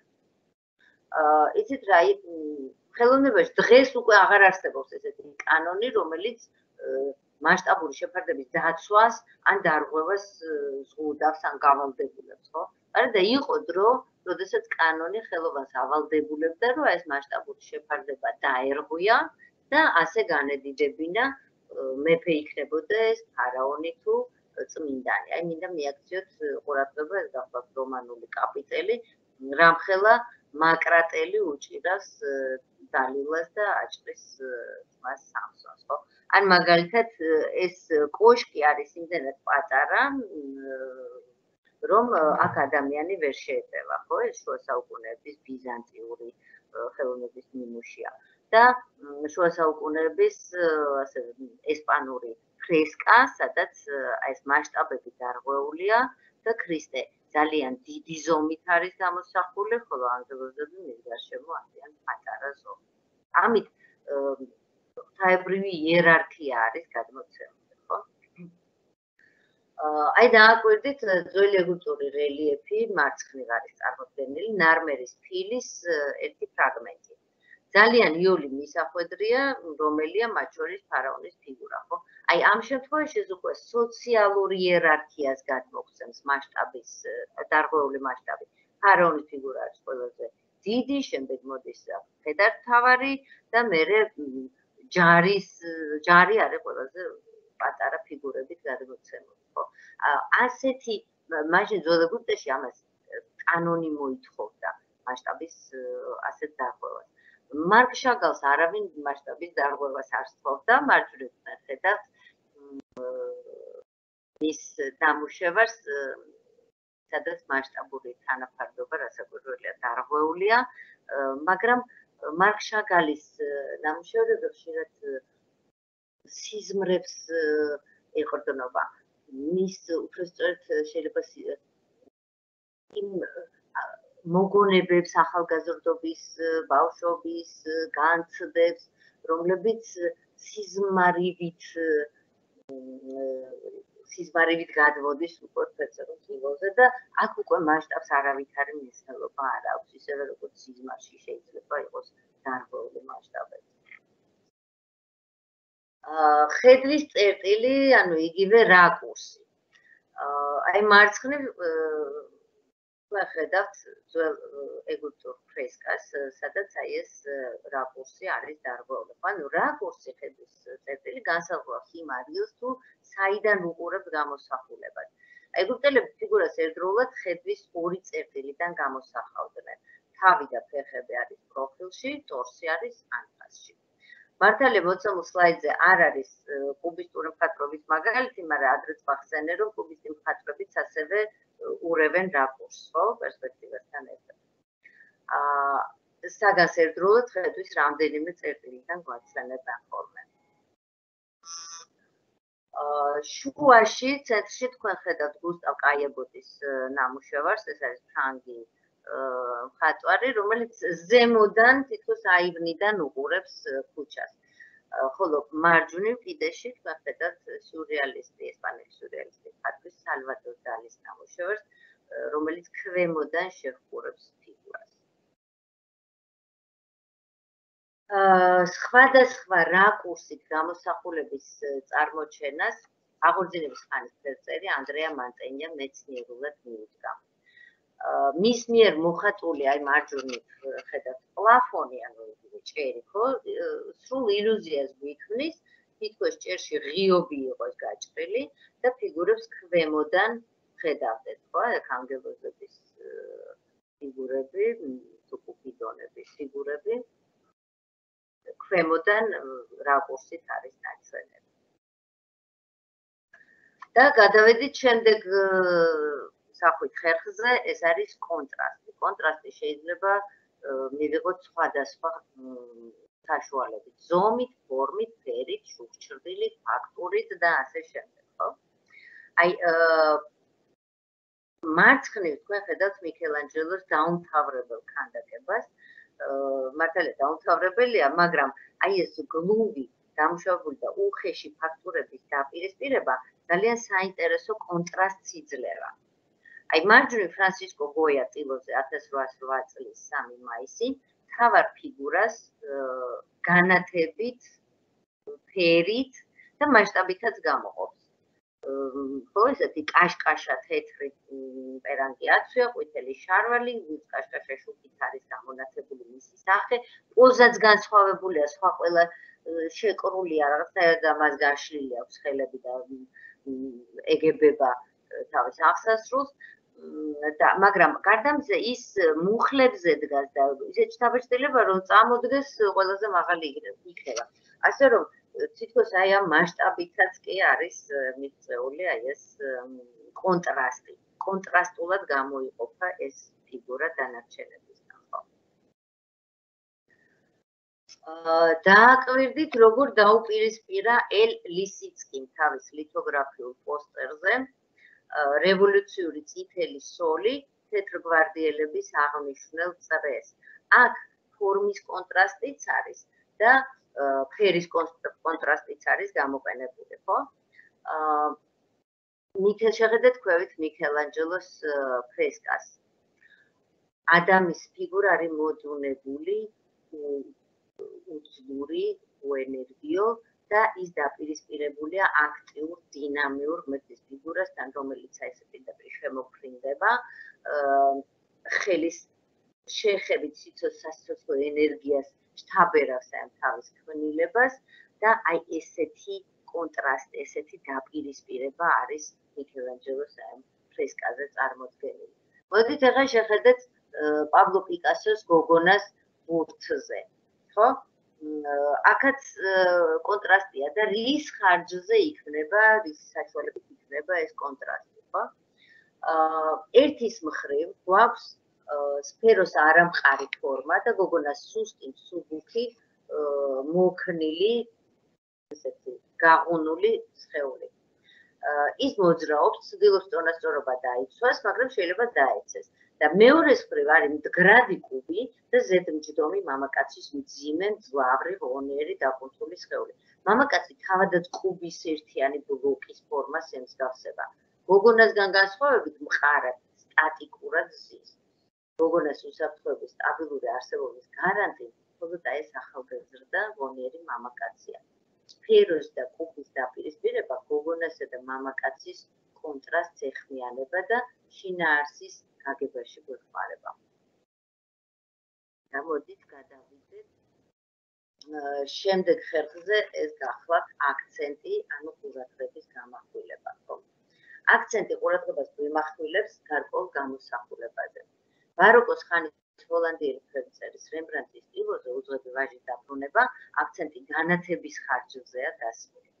აი თანამედროვე გრაფიტის მხატვარი ბენქსი ამ აქცენტს ფერით ქმნის, ხო? ამ გრაფიტის ქვია იმედი ყოველთვის არსებობს და ეს წითელი ბუშტი იმედის განსახიერებაა. და დავიდეთ კიდევ ერთი ასეთი სახვითი ხერხი, ეს გახლავთ რიტმი. რიტმი მსგავსი გამოსახულებების განმეორებით მიიღწევა. რიტმულია შუა საუკუნეების ფრესკა მოტირალი ქალები, რიტმულია ფუტურისტი ჯაკომო ბალას საგნის მოძრაობის სხვადასხვა ფაზა არის აქ ნაჩვენები და აი ურის სტანდარტის მეომრების ესეთი რეგულარული რიტმი დისციპლინირებულ, კარგად გაწვრთნილ შუმერულ ჯარზე გვიახოცო. ხვდები, რომ ესეთი წვრთნა აქვთ, კაცრი რიტმი არის დაცული. კიდევ ერთი მხატვრული ხერხი, ეს გახლავთ ორნამენტი. აი ორნამენტი ერთგვაროვანი ფორმების თანამიმდევრული რიტმული განმეორებით იქმნება. ასეთია ბერძნული მეანდრიც, ასეთია ქართული ჩუქურთმაც და ისლამური არაბესკაც. და ჩვენ დავამთავრეთ მხატვრული საშუალებები და პრინციპები, მაგრამ დამატებით მინდა ვისარგებლო შემთხვევით და რამდენიმე ტერმინი აგიხსნათ, რომელიც ასევე გამოცდაზე გამოგადგებათ. ტონდო, ხო? ტონდო არ არის პრინციპი. ეს არის უბრალოდ კომპოზიციის ფორმატი არის ერთ-ერთი კომპოზიციის წრიული ფორმატის აღნიშნული ტერმინია. ხო? უბრალოდ რადგან ზემოთ ვახსენეთ ფრიზისებური კომპოზიცია, სამკუთხა კომპოზიცია, ხო, ჩავთვალე რომ აქ უადგილო არ იქნებოდა კიდევ ერთი კომპოზიციური ფორმატის ჩვენება თქვენთვის. აი რაფაელის მადონა დე ლა სედიაც და მამაის ტონდოც არის ასეთი წრიული ფორმატის ნიმუშები, ეს არის ტონდო. კიდევ ერთი ასეთი წყობა, მაპატიეთ გადახვევას ვაკეთებ პრინციპებისგან, ანუ ხერხებისგან, მაგრამ ესეც ხომ ნაწარმოების კომპოზიციურ წყობას ეხება, ხო? ეს გახლავთ კარედი, ანუ რამდენიმე ნაწილისგან, რამდენიმე ფრთისგან შემდგარი ნაწარმოებები, დიპტიქი არის ორ-ნაწილიანი კარედი, ტრიპტიქი არის სამნაწილიანი კარედი, ხოლო პოლიპტიქი ეს არის მრავალნაწილიანი კარედი.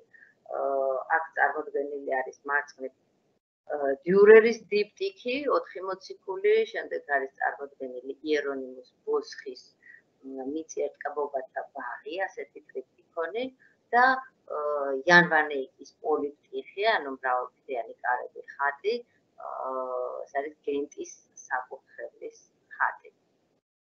და ხო. ეხლა მე მინდა რომ გაჩვენოთ რამდენიმე მაგალითი, რა სახით შეიძლება იყოს ტესტში, რა სახით შეიძლება მოგეთხოვებოდეთ ტესტში აი ამ ცოდნის გამოყენება. აუცილებლად იქნება შეკითხვები, რომლებიც დაკავშირებულია ნაწარმოების მხატვრულ სახვით ენასთან. ხო, რომელი ელემენტები და ხერხები, ან რომელი საშუალებები და ხერხები განსაზღვრავენ ნამუშევრის თავისებურებას, ხასიათს, მხატვრულ ღიერს, აი წერისას გაამახვილეთ ყურადღება, არ არის საჭირო ერთ ნამუშევრს რო უყურებთ, გაიხსენოთ ყველა ელემენტი და ყველა ეს პრინციპი, ანუ ყველა საშუალება და ყველა ხერხი, ხაზი, ფერი, ფორმა, არა, შეხედეთ ნაწარმოებს, დააკვირდით რა არის წამყვანი, რა არის მთავარი სახვითი მხატვრული საშუალებები და ხერხები, რომლითაც ხელოვანი აღწერს ამა თუ იმ ეფექტს და მხოლოდ იმ სახვითი საშუალებებსა და ხერხებზე გაამახვილეთ ყურადღება. აი ერთ-ერთი მაგალითი, როგორ შეიძლება ტესტში იყოს მოთხოვნა აი ამ სახვითი საშუალებების და ხერხების წოდისა, ეს არის შესადარებლად ქართული შუა საუკუნეების ხატი და რენესანსული სანტის მადონნა და წაიკითხეთ დავალება. დაადგინეთ ხელოვნების ნიმუშების საერთო და განმასხვავებელი მხატვრული ნიშნები. რა თემაზეა შექმნილი ხელოვნების ნიმუშები, ხელოვნების რომელი დარგის ნიმუშებია წარმოდგენილი, რომელი, აი ამას მიაქციეთ ხურატობა, რომელი სახვითი საშუალებები და სახვითი ხერხებია ავტორების მიერ გამოყენებული აზრისა და იდეის გამოსახატად და ან ხასიათის შესაძლებლად. აი დააკვირდით შუა საუკუნეების ხატის პირობით ენას, სიფრთხობრივობა, დისპროპორციულობა, ხაზის მნიშვნელოვანება, ხო, ფორმა ხაზის მეშვეობით არის გამოკვეთილი, განყენებული ოქროსფერი ფონი, არაფერი რეალური, არაფერი რეალისტური აქ არ არის და მეორე მხრივ ეს არის რაფაელ სანტის მადონნა, მოცულობითი, სამგანზომილებიანი, შუქჩრდილით, პერსპექტივით გამოსახული, როგორც ჰაეროვანი პერსპექტივა, ასევე ხაზოვანი პერსპექტივა არის გამოყენებული, ხო? ეს უკვე რეალური ქალია, ეს სურათია და არა ხატი, ხო? აი ეს მახასიათებლები უნდა ერთმანეთს შეადაროთ და ამერე ამის მიხედვით უკვე დაწერთ ამ დავალების სხვა კითხვებზე პასუხი. მოდით წავიკითხოთ ესეთი დავალება სტილური თვალსაზრისით, რომელი მხატვრული თავისებურება არ არის დამახასიათებელი წარმოდგენილი ხელოვნების ნიმუშისათვის. მიაქციეთ ყურადღება, არ არის დამახასიათებელი. ეს სიტყვები არ არის უარყოფის აღნიშნული ფორმულირება, გამუქებულია, ხაზიც აქვს ქვემოთ გასული, შეიძლება ირიბით იყოს, როგორც მახსოვს, ხო? ირიბით დახრილი, არ გამოგრჩეთ, აი ეს უარყოფითი ამტკიცებული შეკითხვა ფორმულირება თუ დადებით. ესე იგი, რა არ ახასიათებს, აქ წარმოდგენილია ოგიუსტ როდენის კალეს მოქალაქეები. ა. ანატომიის ცოდნის საფუძველზე აგებული ფიგურების უტრირებული და ექსპრესიული ფორმები. ბ. მძაფრი დრამატიზმი, შექმნილი ფიგურათა ჟესტებით და მათი სახეების სულიერი დაძაბულობით აღსავსე გამომეტყველებით. გ. ფიგურათა ზედაპირის გლუვი ფაქტურა, რაც შუქჩრდილის თანაბარ მონაცვლეობას ქმნის. და D. კომპოზიციის დინამიკური ფიგურების მოძრავი და ვერცხეთა ქვებით შეფარება ჩემთან ეკრანს, მაგრამ თქვენ იმედია კითხულობთ აი ამ შეკითხვას. აი, უნდა დააკვირდეთ შესაბამისად, რადგან კითხვა არის ფორმულირებული ასე, რა არ არის დამახასიათებელი და ვიცით, რომ ერთი პასუხი უნდა იყოს სწორი. შესაბამისად, სამი არის დამახასიათებელი და რომელიღაცა ერთი არ არის დამახასიათებელი, აი ამას დააკვირდით და ის მონიშნეთ სწორ პასუხად. შემდეგი, ფიროსმანის აქტრისა მარგარიტა. რომელი მხატვრული თავისებურება არ არის დამახასიათებელი, აი ხედავთ, აქაც არის ირიბად და არის ხაზგასმული. არ არის დამახასიათებელი წარმოდგენილი ხელოვნების ნიმუშისთვის. ჩამონათვალში არის 4 პასუხი, ამ 4-დან 3 არის დამახასიათებელი და 1 არ არის დამახასიათებელი. მე აქ ამოვკრიფე ტესტებიდან, ის კითხვები, რომლებზეც ჩვენი დღევანდელი პრეზენტაციის შედეგად უნდა შეძლოთ პასუხის გაცემა. ასე რომ ნუ შეგეშინდებათ, თამამად შეეჭიდეთ. კომპოზიციური წყობის ფრონტალური ხასიათი შეგახსენებთ, წინიდან აღქმაზე არის გათვლილი. კომპოზიციის სადღესასწაულო ხასიათი, მხატვრული სახის მონუმენტური ხასიათი და დეტალების ნატურალისტური სიზუსტით გადმოცემა. თავად გადაწყვეტ. რომელ სახვითი ელემენტსა და პრინციპს, ხერხს, არ იყენებს მხატვარი ნამუშევრის შექმნისას?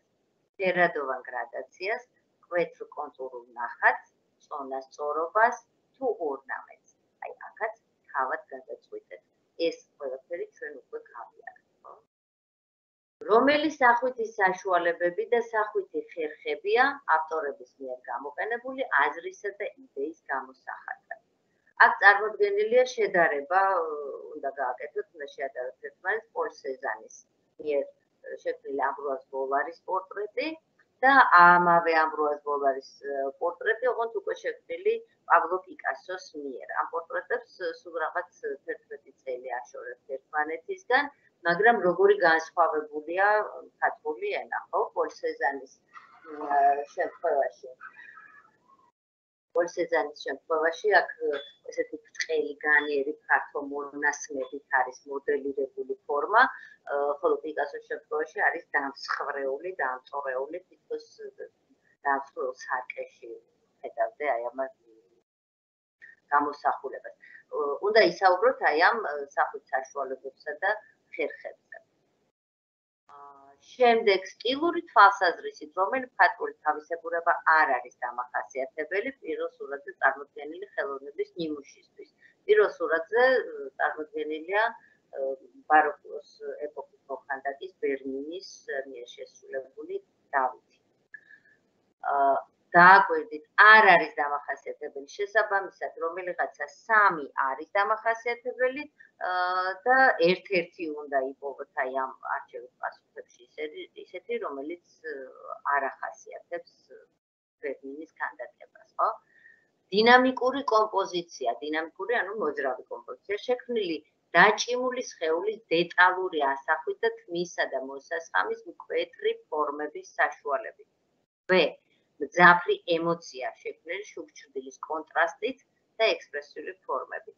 გ. მსუბუქი კონტრაპოსტის საშუალებით შექმნილი ფიგურის თავისუფალი პოზა.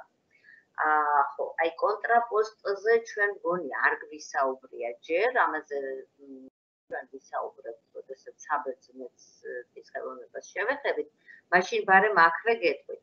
აი მარჯვენა ილუსტრაციაზე თქვენ ხედავთ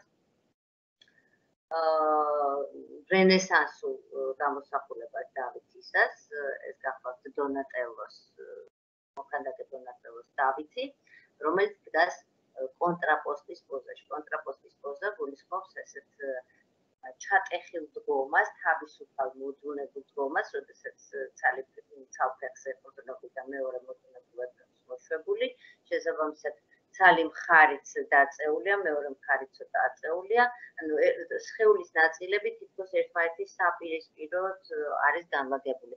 აი ამას ქვია კონტრაპოსტის პოზა. და შემდეგი არის დრამატიზმით აღსავსე მხატვრული სახე. თავად უნდა გადაწყვიტოთ, რომელი ერთი შემოხატოთ.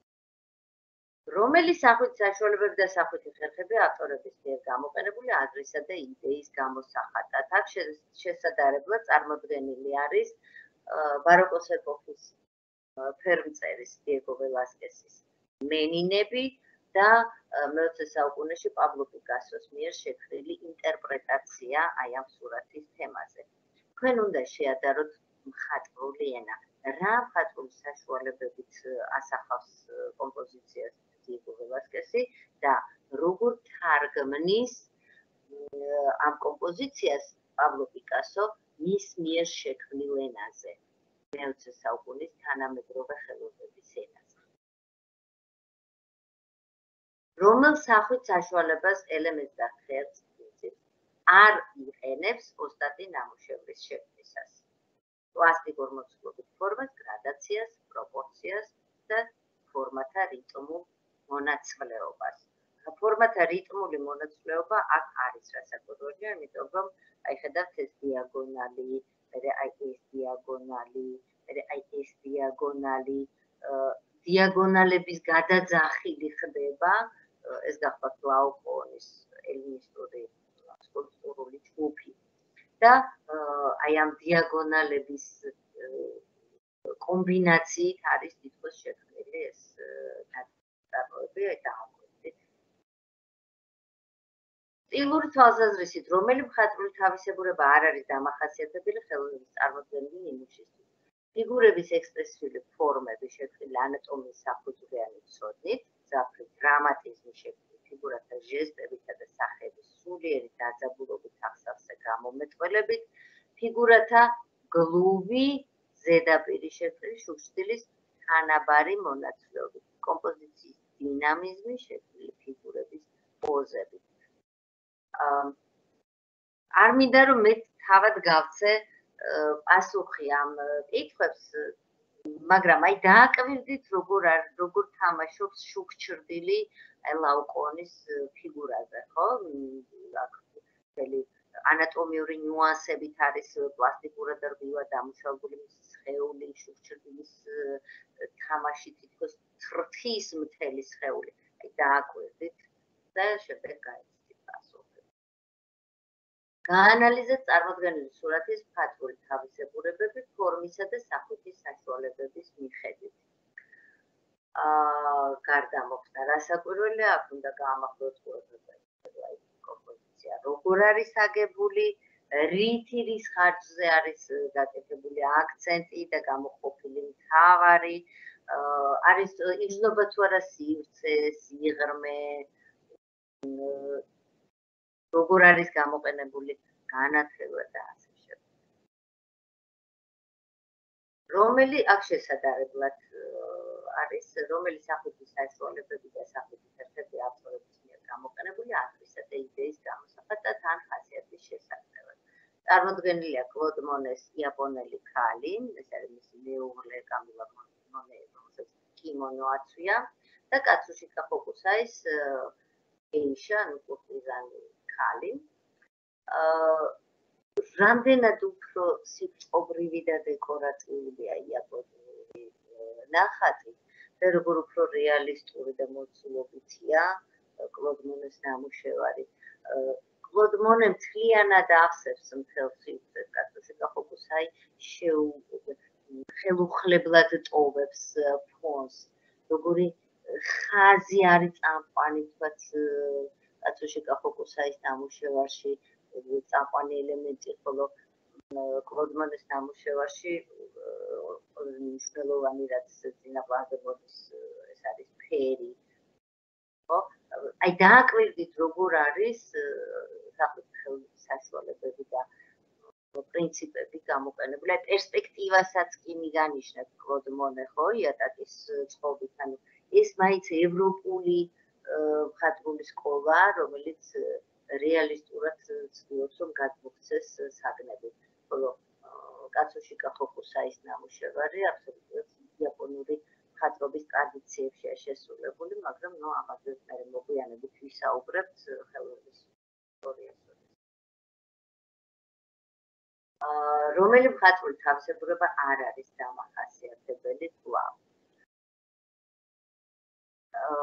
აღარ წავიკითხავ მე ყველა ამ დავალებას, თავადაც შეგიძლიათ ინტერნეტში მოიძიოთ და ეს სასურველიც არის ტესტები, ადრე გამოყენებული ტესტები, გადახედოთ ამ ტესტებს და გაივარჯიშოთ.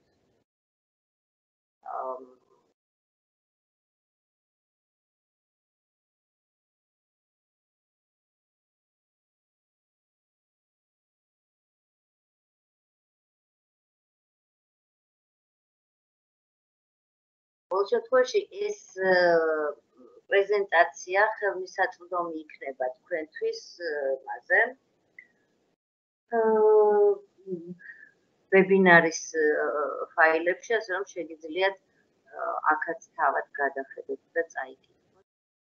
მინდა რომ კიდევ მოვასწრო ერთი სავარჯიშოს ჩვენება თქვენთვის და თუ გაქვთ რაიმე კითხვები, გაგცეთ ამ კითხვებზე პასუხი.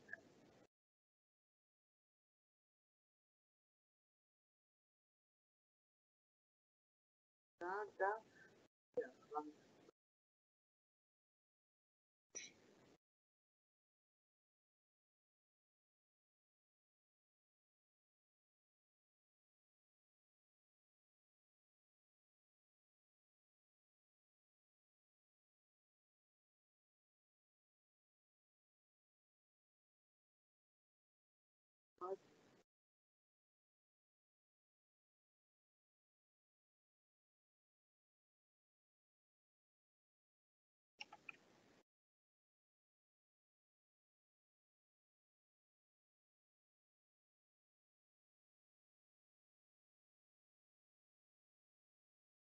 ხედავთ, ხო?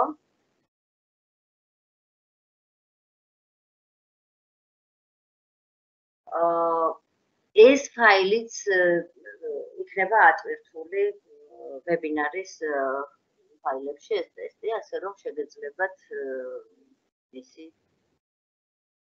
ნახვა. ტესტში იქნება ასეთი ნაწილი. სურათი, რომელზეც არის დანომრილი, თქვა, დაცემული ჩრდილი, ათინათი, ჯვარედინი დაშტრიხვა, მონასმი, კონტური, რეფლექსი და შემდეგ თქვენ აი აქ ხედავთ A, B, D, D ასე არის განაწილებული პასუხები, აქ არის ნომრები და შემდეგ ეს ასოები უნდა შევსაბამოთ ნომრებს და ჩაწეროთ ამ გრაფაში თქვენი პასუხები. ხო? სახედავთ შუქს, ჯვარედინი დაშტრიხვას, ათინათს, სხვა შორის აქ არის ჩამონათვალში მეტია, მაგრამ მხოლოდ 6 არის საჭირო. შესაბამისად, 2 შეიძლება იყოს ზედმეტი. ამან არ დაგაბრუნოთ, რომ ის 2 სად ჩავწეროთ. ასულად რომ ვერ აღმოაჩენთ ნამუშევარზე იმორს, ნუ გაგიკვირდებათ, ნუ შეგეშინდებათ, იცოდეთ, რომ ამ 8 პუნქტიდან მხოლოდ 6 უნდა ჩაწეროთ. შემდეგ ასეთივე დავალება, ესეც შუქჩრდილს ეხება. ახლა ცხადი ხვდებით, რომ აქ მონასმი ზედმეტია, იმიტომ რომ გრაფიკასთან გვაქვს საქმე. მოდით ვნახოთ. აი აქ უკვე მონასმი არ არის ზედმეტი, ხო? აი აქ ზედმეტი იქნება ჯვარედინი დაშტრიხვა. ჯვარედინი დაშტრიხვა გრაფიკისთვის არის დამახასიათებელი, მონასმი ფერწერისთვის. და კიდევ რომელიღაცა ერთ-ერთი იქნება ზედმეტი. ხო? შესაბამისად 8 ჩამოთვლილი ფაქტორიდან 6 რომელიღაცა უნდა ამოარჩიოთ და ჩასვათ აი ამაში გრაფაში. ესეც ასეთივე ტიპის დავალება, ასეთი ტიპის დავალება ერთი აუცილებლად იქნება თქვენს საგამოცდო ტესტში. შემდეგ წავიდა წინადადების შევსება. აქ არის ნიმუში. ვთქვათ, ერთი ფერის თანდათანობით გაღიავებას ან გამოყენებას გრადაცია ეწოდება, ხო? თქვენ უნდა ჩაწეროთ სპეციალურად გამოყოფილ გრაფაში გამოტოვებული სიტყვა. შემდეგ ჭეშმარიტია მცდარია. ყველაზე ხშირად დაშვებული შეცდომა, რაც ბავშვებს ემართებათ გამოცდაზე, თქვათ მონიშნეს მცდარია და სწორად მონიშნეს, მაგრამ ქვევით სპეციალურად გამოყოფილ არეში არ ჩაწერეს ჭეშმარიტი მტკიცებულება. მორჩა ის სწორად მონიშნული მცდარიც კი დაკარგულია და ფულას ვერ მიიღებთ. ანუ სწორად ეს პასუხი არ ჩაითვლება იმ შემთხვევაში, თუ მცდარის ნაცვლად არ დაწერეთ ჭეშმარიტი მტკიცებულება. ეხლა როგორ უნდა დაიწეროს ეს ჭეშმარიტი მტკიცებულება? თქვათ, აი ვიპოვოთ ერთი, რომელიც მცდარია.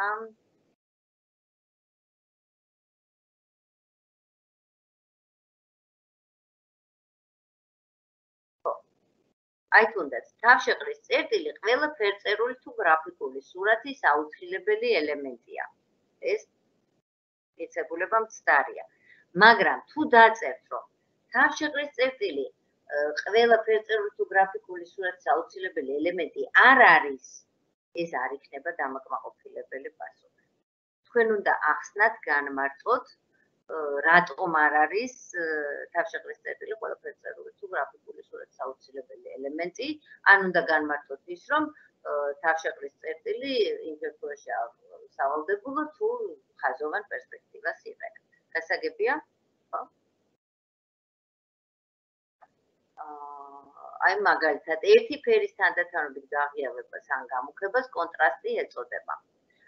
თუ დაწერთ, რომ ერთი ფერის თანდათანობით გაღიავებას ან გამოყენებას კონტრასტი არ ეწოდება, ეს პასუხი არ არის დამაკმაყოფილებელი და ფულს ვერ მიიღებთ. თქვენ გაქვთ 2 ვარიანტი, რომ დაწეროთ, რა ეწოდება ერთი ფერის თანდათანობით გაღიავებას ან გამოყენებას, ხო, რომ ამას ტონალური გრადაცია ეწოდება. ან კონტრასტი რას წარმოადგენს, ის დაწერეთ. ნუ სავარაუდოდ აჯობებს თუ დაწერთ რა ეწოდება გაღიავებას ან გამოყენებას, ანუ ტერმინი დააზუსტოთ. ტერმინი შეასწოროთ, ალბათ ასე ჯობია. შემდეგ მოდის უკვე ჩემს მიერ გაკეთებული ესეთი სავარჯიშოები, არა ტესტიდან ამოღებული, არამედ ჩემი შედგენილი, რომლებიც ასევე აი ამ სახვით საშუალებებსა და ელემენტებს ეხება. და ეს ფაილი იქნება ხელმისაწვდომი თქვენთვის ასევე ვებინარის გვერდზე. ძალიან დიდი მადლობა ყურადღებისთვის. დღეს გემშვიდობებით და დავალებაც გავხსნით.